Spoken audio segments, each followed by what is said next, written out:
Hello दोस्तों, नमस्ते, प्रणाम। आप लोग कैसे हैं? आशा करता हूँ आप लोग अच्छे होंगे। आइए दोस्तों, आप लोगों के बीच में एक दिवाली सॉन्ग गा रहा हूँ। आप लोग का अच्छा लगे तो लाइक कमेंट कीजिए और हमारे चैनल को सब्सक्राइब कीजिए। देखो ना सैया आइल बा दिवाली, घरे घरे मैया लक्ष्मी पूजाली। हाँ हाँ, देखो ना सैया आइल बा दिवाली, घरे घरे मैया लक्ष्मी पूजाली। कहतानी जाई तनी दियारी ले आई हो, करे के बा जल्दी सैया माई के पूजाई हो। हवताड़ी माई घरे दिया न जराई हो, हवताड़ी माई घरे दिया न जराई हो। हेलो दोस्तों, गाना कैसे लगा? अच्छा लगा हो तो लाइक कमेंट कीजिए और हमारे वीडियो में बने रहिए दोस्तों आप लोग। बाबा गणेश है लक्ष्मी भवानी, ये सैया काल्हे के हवे दिवाली। पूजा करल जाई हथवा के जोड़ी पिया, दिहे जिंदगी में खुशिया के भाव पिया।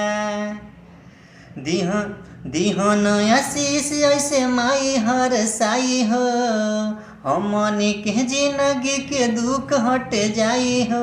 आवताड़ी माई घरे दिया ना जराई हो, आवताड़ी माई घरे दिया ना जराई हो। हेलो दोस्तों, गाना कैसे लगा? अच्छा लगा हो तो लाइक कमेंट कीजिए और हमारे वीडियो में बने दोस्तों आप लोग। लक्ष्मी भवानी बाड़ी सबका से भोली, ए सैया हमनी के भर दिहे झोली। बाटे भइल उजियार पूरा गौआनु हो, जहाँ जहाँ माई के पड़े पौआनु हो। शंभु सुरीला पिया भजन के गाई हो, शंभु सुरीला पिया भजन के गाई हो।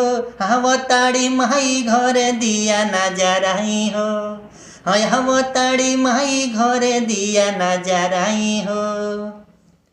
ना सैया आइल बा दिवाली, घरे घरे मैया लक्ष्मी पूजाली। देखो ना सैया आइल बा दिवाली, घरे घरे मैया लक्ष्मी पूजाली।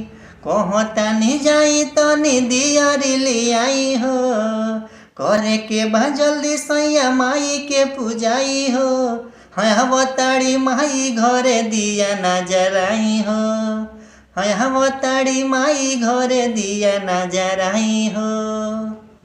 हेलो दोस्तों, गाना कैसे लगा? अच्छा लगा हो तो लाइक कमेंट कीजिए और हमारे चैनल को सब्सक्राइब कीजिए।